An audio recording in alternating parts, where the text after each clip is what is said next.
Radha Madhava Kunja Vihari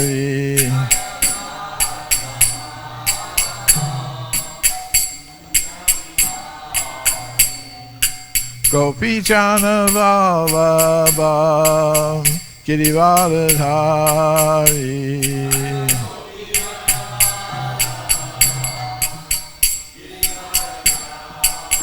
Yashoda Nandana Vrajajana Ranjana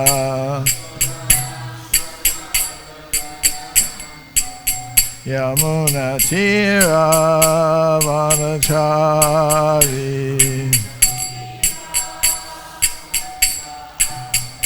Jaya Radha Madhava Kunja Vihari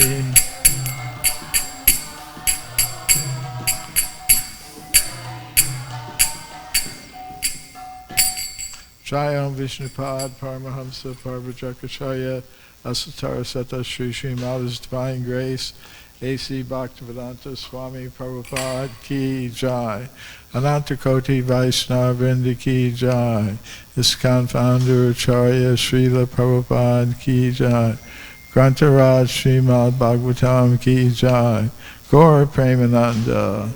All glories to the assembled devotees. All glories to the assembled devotees. All glories to the assembled devotees. All glories to Sri Sri Guru and Gauranga. Glories to Srila Prabhupada.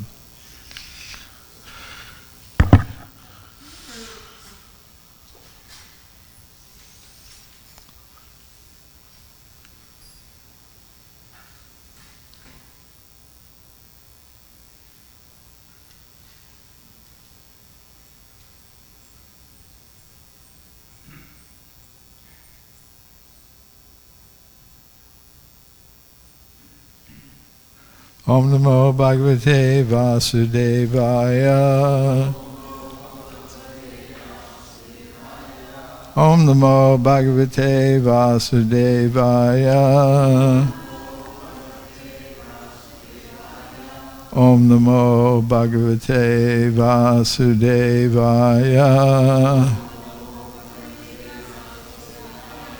Srimad Bhagavatam, Canto 3, Chapter 13, The Appearance of Lord Varaha, Text 29.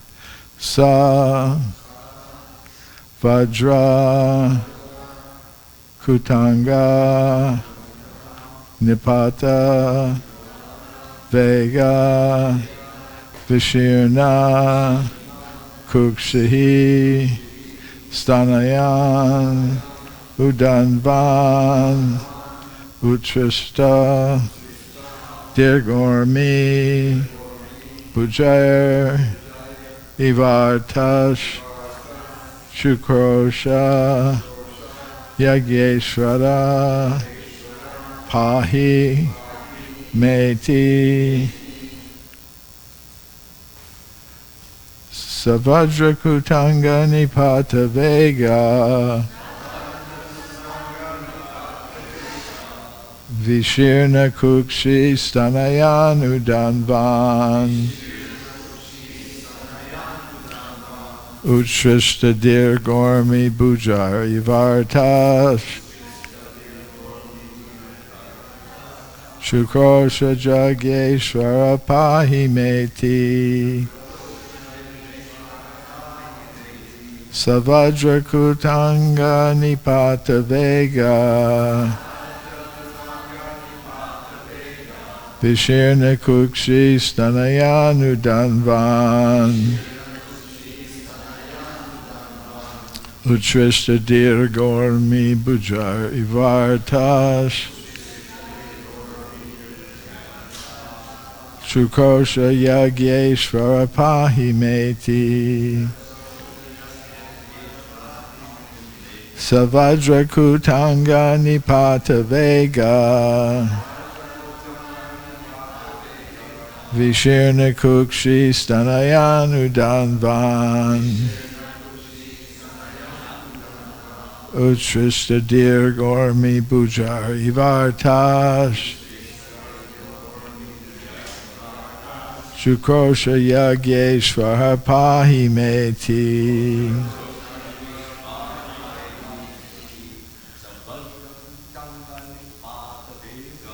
Savajra Kutanga Nipata Vega. Krishna Kukshi Sriyanudanvan.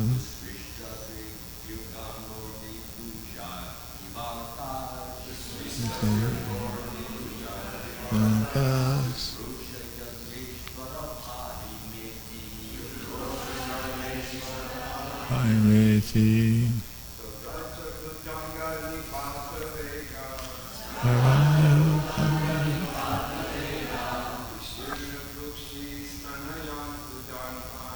Krishna Kukshi Stanayanudanvan. Krishna Gormi Bujari Bhartas. Kosha Yagit Paimeti.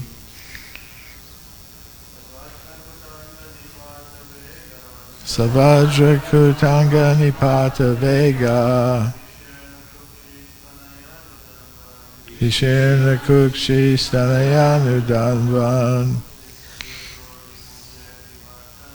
Vishvista Dirgormi Bujari Vartash. Shukrosha Yageshwara Pahimeti. Vaishnavis. Savajra Kutanga Sapata Vega.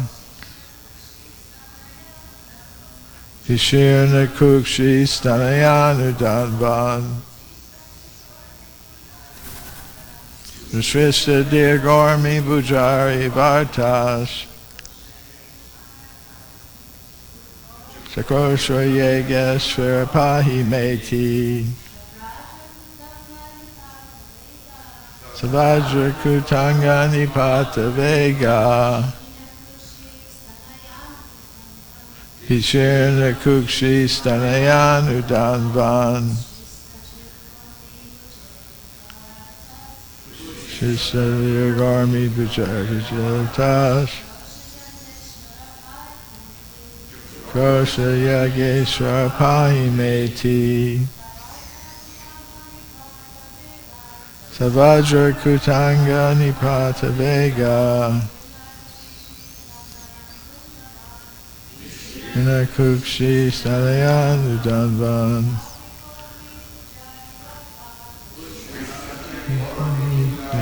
Vartas.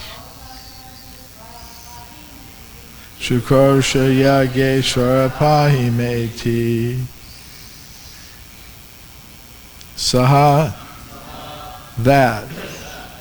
Vajrakuta Anga, body like a great mountain.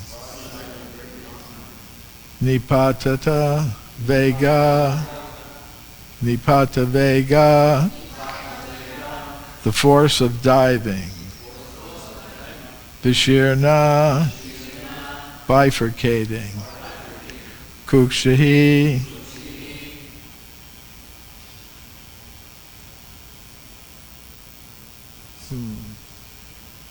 the middle portion. Stanayan, resounding like. Udanvan, the ocean. Utrista, creating. Dirga, high. Urmi, waves. Bujahai, by the arms. Eva Artaha, like a distressed person. Chukrosha, prayed loudly. Yagya Ishvara, O Master of all sacrifices. Pahi, please protect. Ma, unto me. Iti, thus. Translation and purport by His Divine Grace, A.C. Bhaktivedanta Swami Prabhupada. Translation. Diving into the water like a giant mountain, Lord Bor divided the middle of the ocean, and two high waves appeared as the arms of the ocean, which cried loudly as if praying to the Lord, O Lord of all sacrifices, please do not cut me in two. Kindly give me protection. Purport. Even the great ocean was perturbed by the falling of the mountain-like body of the transcendental boar, and it appeared to be frightened as if death were imminent. Om Jnana Timirandasya Gyananjana Shalakaya Chakshurunmilitam Yena Tasmai Shri Gurave Namaha. Shri Krishna Chaitanya Prabhu Nityananda Shri Advaita Gadadhar Srivasadi Gaur Bhaktavinda. Hare Krishna, Krishna Krishna, Hare Hare, Hare Rama, Rama Rama, Hare Hare. So here, Lord Bor, Lord Varaha, is entering the ocean with a big splash, and the water of the ocean rose up in two arms like a person in distress praying, as if afraid. So tomorrow is officially Ram Navami, right? So Lord Ramachandra also scared the ocean. You know, he was desiring to cross the ocean to go to Lanka, where Ravana had his kidnapped wife Sita, and he wanted the assistance of the ocean. So he called, when he got to the shore with his army of Vanaras, monkey soldiers, and wanted to cross over and give battle to Ravan and all his forces, the ocean didn't immediately come. So he glanced at the ocean waters, and his glance heated everything up. So the ocean, personified ocean, came and asked forgiveness and cooperated with his desire, and he crossed over with his army of monkey soldiers and with his brother Lakshman and some others to rescue Sita from the kingdom of Lanka, kingdom of Ravana and Lanka. So the ocean, like everything else in the whole cosmos, is under the control of the Supreme Personality of Godhead, Ishvara Parama Krishna. Krishna is the Supreme Controller. No one is superior to him. And actually it's stated in the Bhagavatam in a few places that everything happens out of fear on the material level of reality. Out of fear of Krishna, the wind blows. Out of fear of Krishna, the sun shines. Ekaleshvara Krishna Arasabha Britya. There's one Supreme Controller, Krishna. Everything else is every other personality who may be in charge of different material elements is his servant.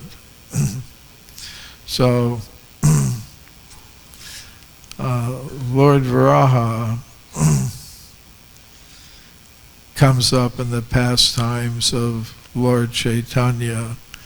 Once Lord Chaitanya was at the home of Murari Gupta, according to the Chaitanya Charitamrita, and he was feeling the ecstasy of Lord Varaha, of being Varaha. So he kind of entered into a transcendental state of being the Varaha avatar. And he started calling out, Shukara, Shukara, means the boar, the boar. And there was a pot, an earthen pot, somewhere in the vicinity of him, and he picked it up. So he was imitating or reenacting the pastime of Lord Varaha, lifting up the earth from the waters of the Garbhodak Ocean where it had been submerged. And there are two manifestations of Varaha. One at the beginning of creation, it's called the Sveta Varaha, the white Varaha. And then another that appeared to kill Hiranyaksha later in the Chakshusha Manvantar. He's called the Lal Varaha, or the Rakta Varaha, the red Varaha. So Lord Chaitanya, during his tour of South India, visited a place called Vridhaloka, and there he visited and took darshan of a deity of Sveta Varaha. And we can also find in Mathura, Vrindavan, temples of the Sveta Varaha and the Rakta Varaha. One of the temples is the one that houses the reddish Varaha, is located in Mathura. It's called the Adi Varaha Temple. I visited it once. Actually, there are two temples in Mathura. There's one for Sveta Varaha and another for the Rakta Varaha, and I visited both of them.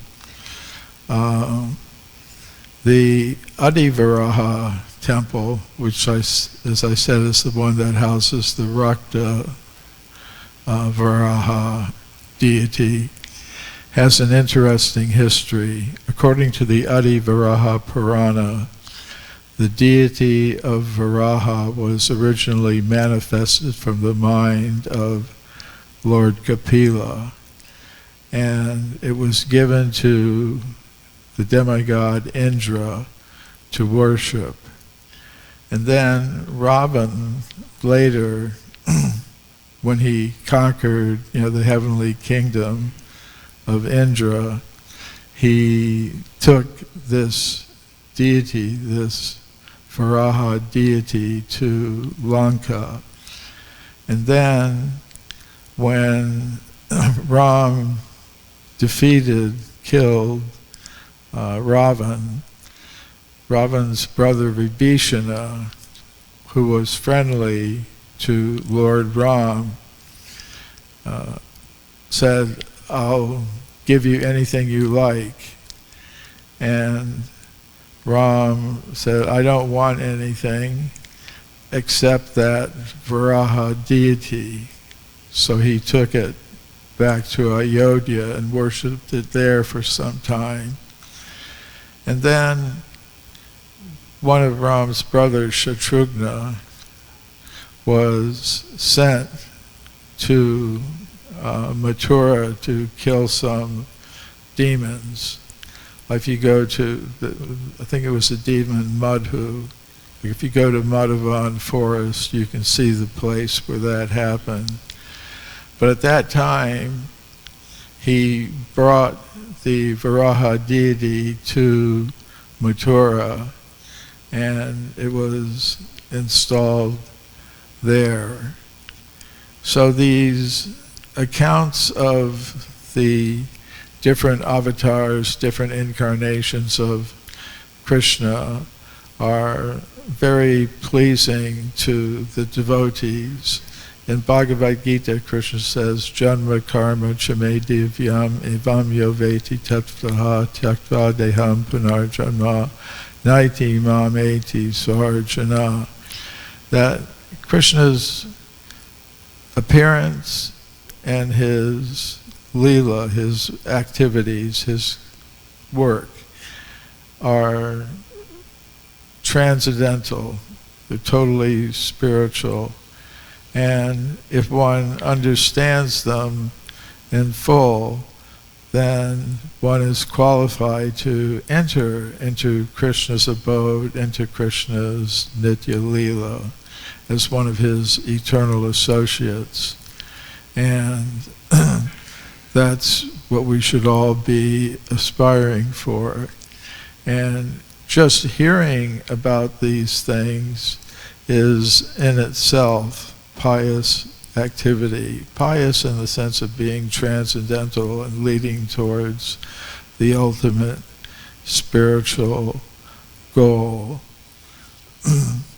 So we're hearing about the Garbhodak ocean here.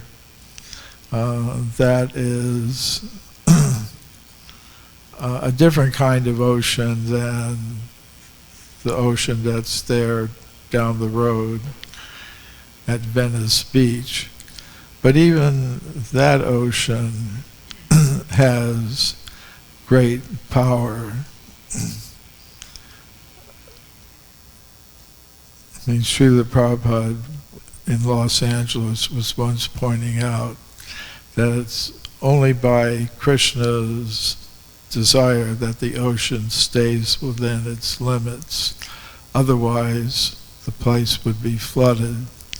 Like sometimes we see tsunamis, in Japan, other parts of the world, where the ocean, which normally is keeping to its boundary, overfloods the land.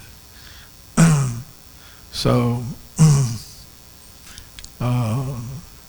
these things happened a long time ago. The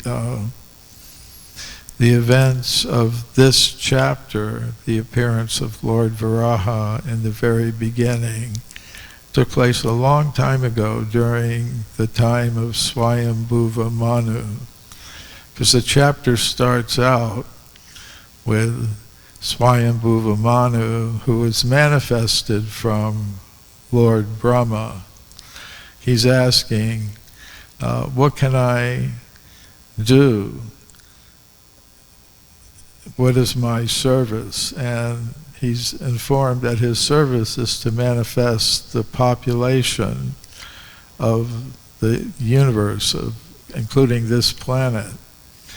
And he was saying, well, it's unfortunately the Earth system, Bhumandala, it's under the water. So from the nostril of Lord Brahma comes this transcendental incarnation of the Varaha avatar. So that took place a long, long time ago, at a time when most scientists today believe there were no intelligent life forms, conscious life forms in the universe anywhere. What to speak of on this planet. But, Srimad Bhagavatam is giving us information that at the very beginning of creation, there are intelligent, conscious beings guiding everything that's happening. So, recently I was in Mayapur, and they have some very old temples there.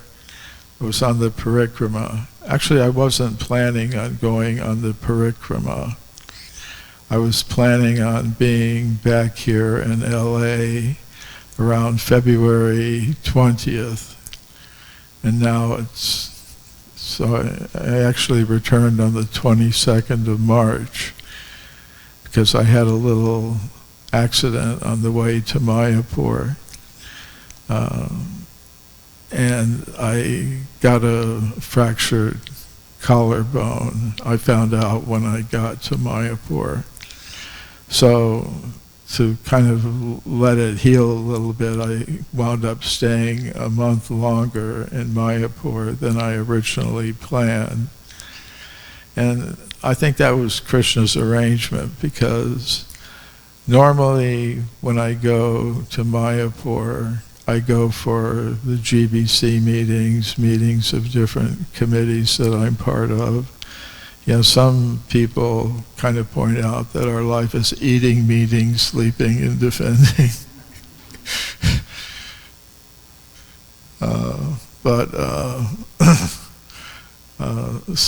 So I normally wouldn't be there for the parikrama or Gaur Purnim. I guess Lord Chaitanya wanted to reorder my priorities. And so I wound up staying an extra month there and went on parikrama. Not like the really stalwart devotees who stay out all night in camp. You know, devotees in my category, the more elderly types, we go from the temple each day to wherever the parikrama is going.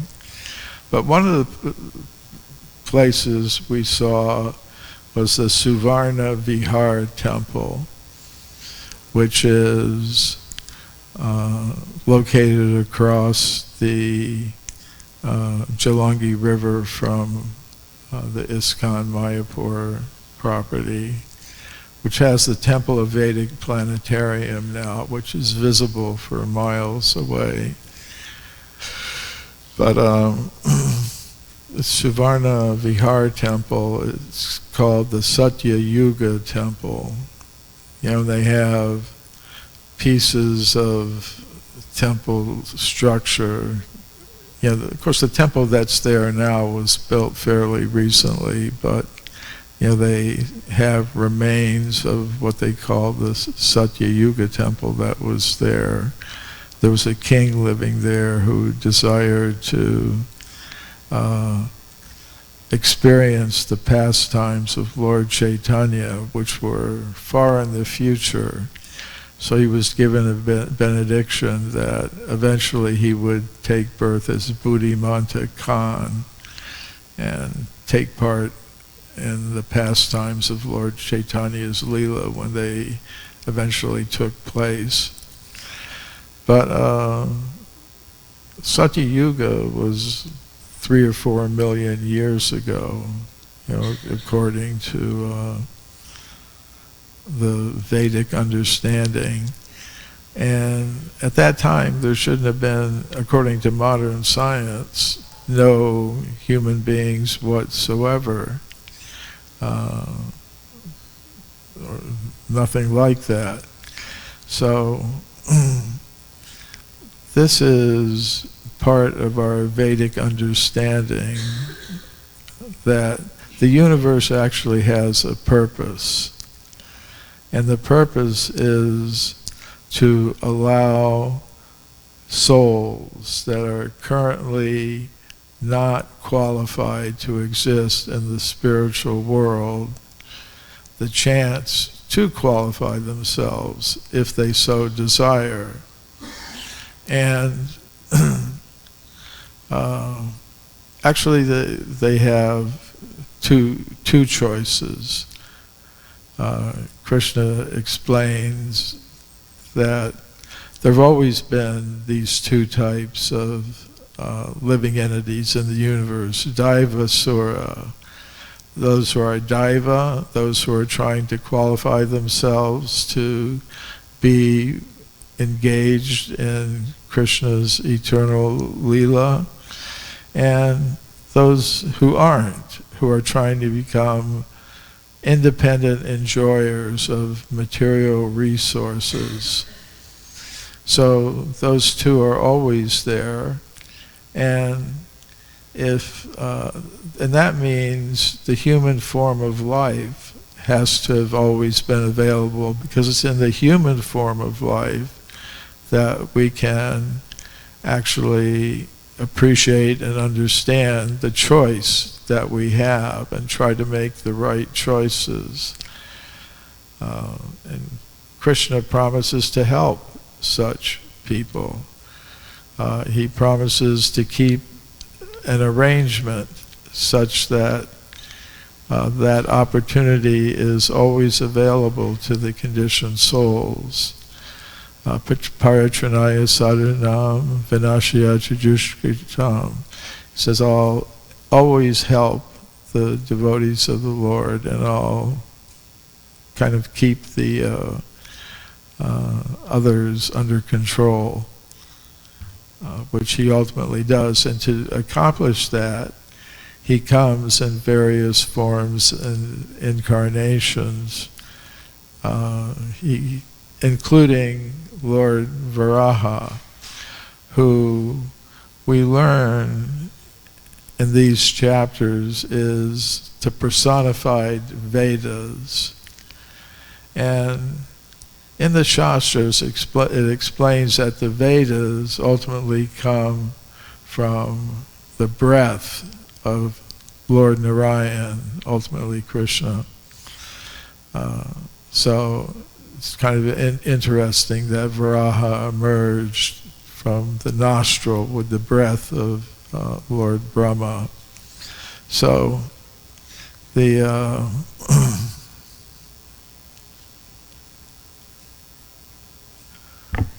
so those are a few thoughts about this verse, and very short but meaningful purport by Srila Prabhupada.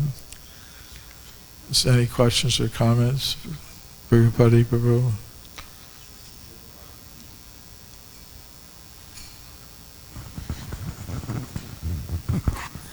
Thank you, Prabhu, for a very interesting class. My question is that in the Vedic picture of reality, are all forces of nature personal? Because, like, for instance, in today's text and purport, it's talking about how the ocean was afraid that it was going to be split by Varaha. So fear is an emotion. It's experienced by persons. It seems like from that, the ocean is more than just a body of water. Like, it's more like the ocean has a body of water. I mean, you also mentioned about how the wind is moving in fear of the Supreme Personality of Godhead. So what is the way to understand that? Well, ultimately, everything is controlled by personalities. So, just like in the case of Lord Ramachandra, when he was upset that the ocean wasn't cooperating with him and it started heating up, the personality in charge of the ocean actually came, asked for forgiveness. So there are personalities, behind everything ultimately.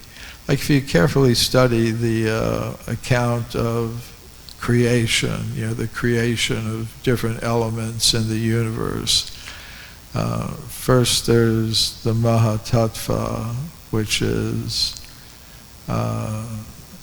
when it's glanced at by Mahavishnu, it differentiates into the different elements, and then the elements actually manifest one after the other in connection with false ego. And as they're manifested, the element is manifested, its sense object is manifested, the sense that perceives it is manifested, and the demigod that controls the sense and the element and everything else is also manifest. So personality is involved in every level of perception and existence of the elements, even just the very elements of creation, even before, the different creatures like ourselves are manifested. There are higher personalities associated with the elements and the senses that perceive them. It's kind of an amazing thing when you think about it. The Vedic universe is a consciousness-based universe.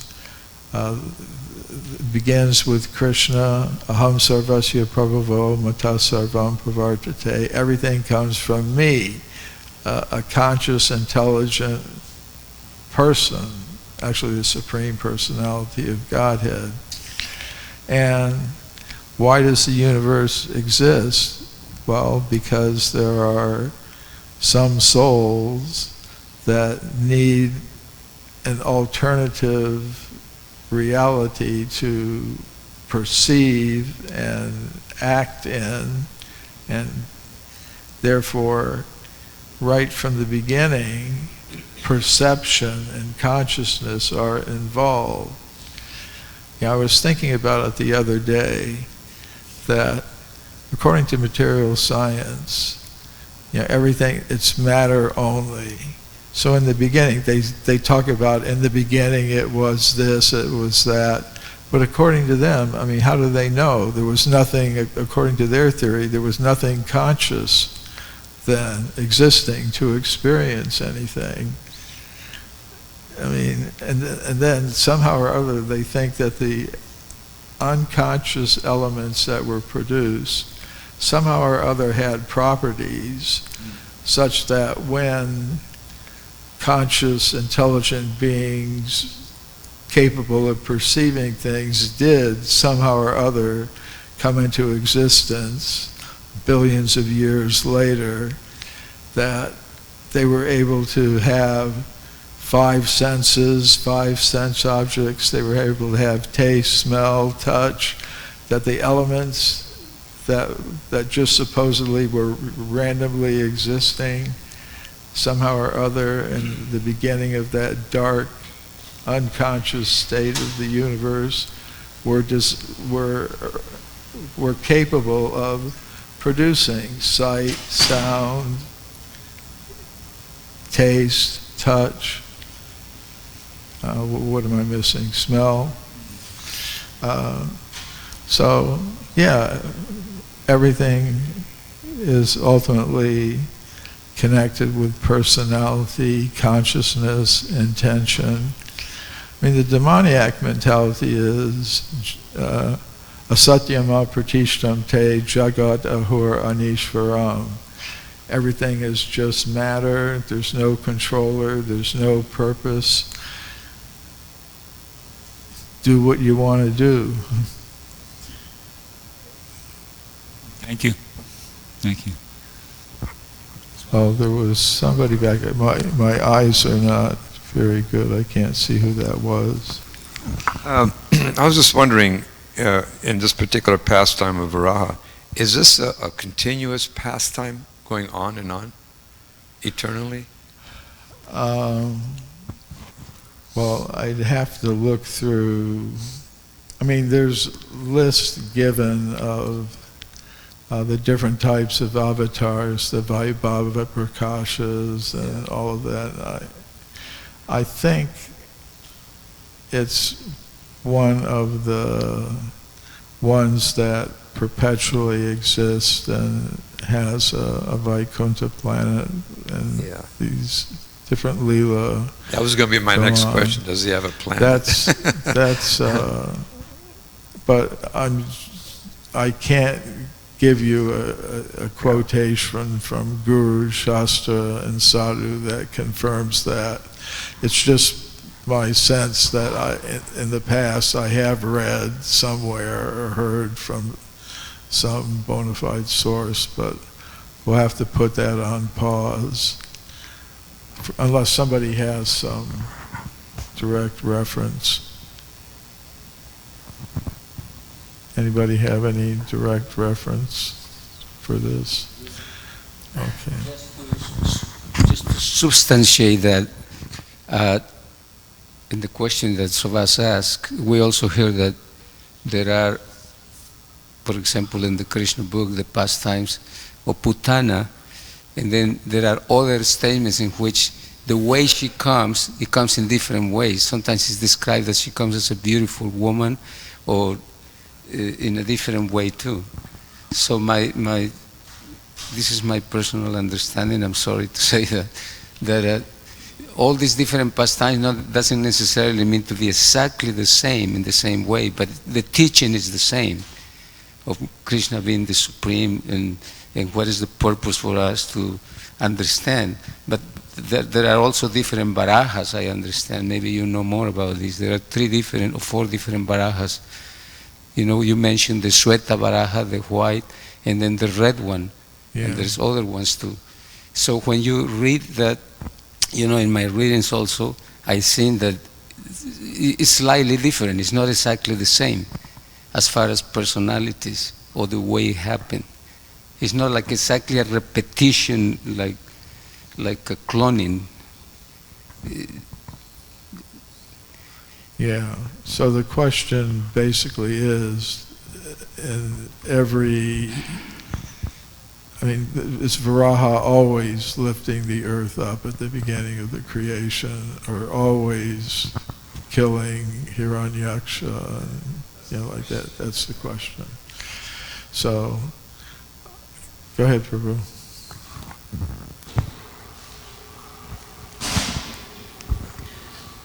Thank you very much for the nice class. So you were mentioning that there are 2 Varahas, Varaha incarnation. One is white in color, another is red in color. But usually we are talking about the Varaha with red in color, who is fighting with Hiranyaksha. Yeah. So is there any reason why we are not talking about the white one so often?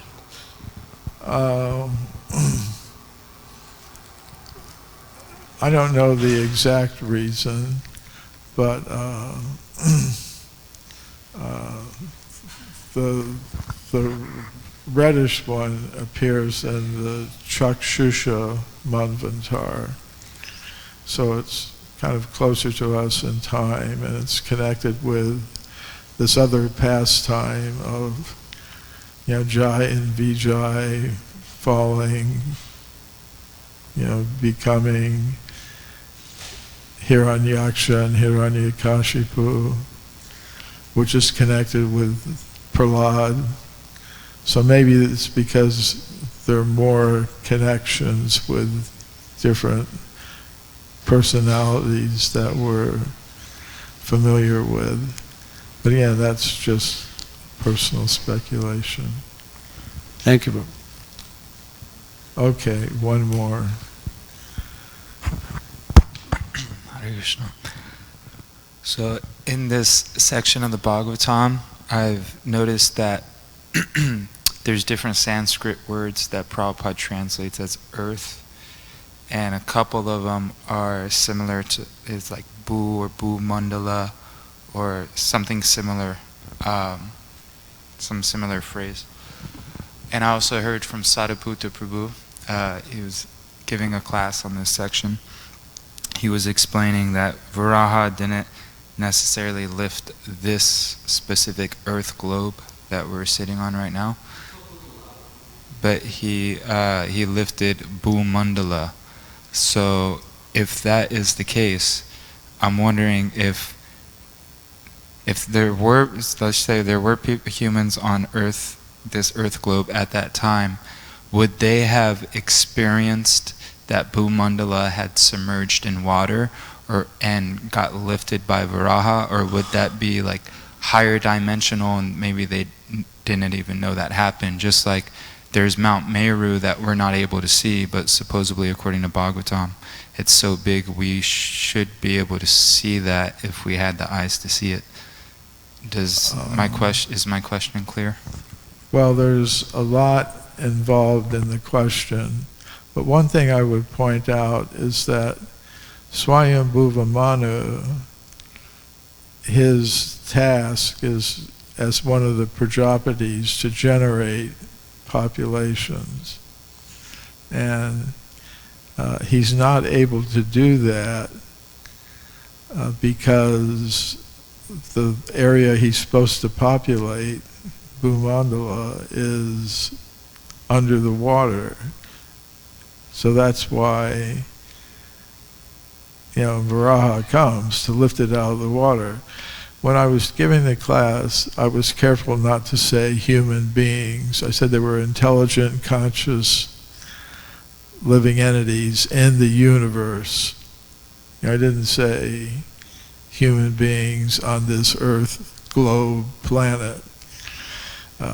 So that comes at after, if we're talking about these events of the Sveta Varaha, or this first Varaha that appears at the very beginning of creation, that would be before.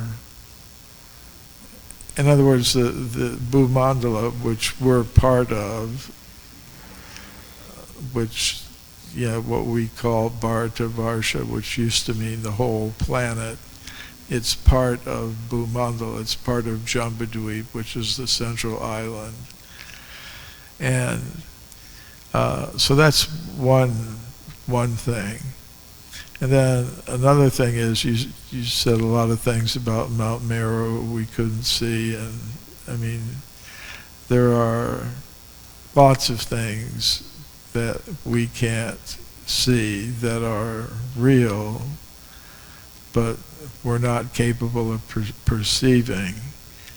Like, if I go to Mayapur or Vrindavan and I see certain things, if Rupa Goswami or some other greatly advanced soul goes, they may see other things. They may see these elaborate gardens and palaces and residences of different gopis and residents of Vrindavan. They may see something entirely different than I perceive. I may just be noticing the hogs and the dogs walking in the muddy streets of the level of Vrindavan that I can perceive. That doesn't mean that the Vrindavan that really exists isn't there because I can't see it. It just means I'm not qualified to see it. So go ahead. So, putting both your statements together, does that mean that this pastime took place before there was human population in the universe, or there was human population in the universe, but it happened in a higher dimension, so therefore it just, we're not aware of it because it's just something beyond our perception, or both, or something. What I was saying is there were conscious, intelligent personalities there, Brahma for one, and Swayambhuva Manu for another. The word human in terms of Vedic cosmology may include a broader spectrum of beings than we're familiar with if we just stick to the modern scientific view that we're an accident of evolution by natural selection that appeared within the past 300,000 years. No, but they weren't around either, those beings. 'Cause as you kind of are clarifying for me, it was just Brahma, Swayambhuva. At that point, it's just Brahma and Swayambhuva Manu. And he's complaining that the whole Bhumandala is dipped into the Garbhodak Ocean. How am I supposed to populate the place? How am I supposed to populate it? Right. I mean, Okay. at least that's how I read it. To familiarize myself, I read the chapter up to this point this morning, and that's what it seems. It starts out with Swayambhuva Manu praying to Lord Brahma, about his ability to perform his duty. Right. which is to populate the universe. And okay, so I think we've gone way over time here, so we'll stop. Thank you. Glories to Srila Prabhupada. Glories to Srila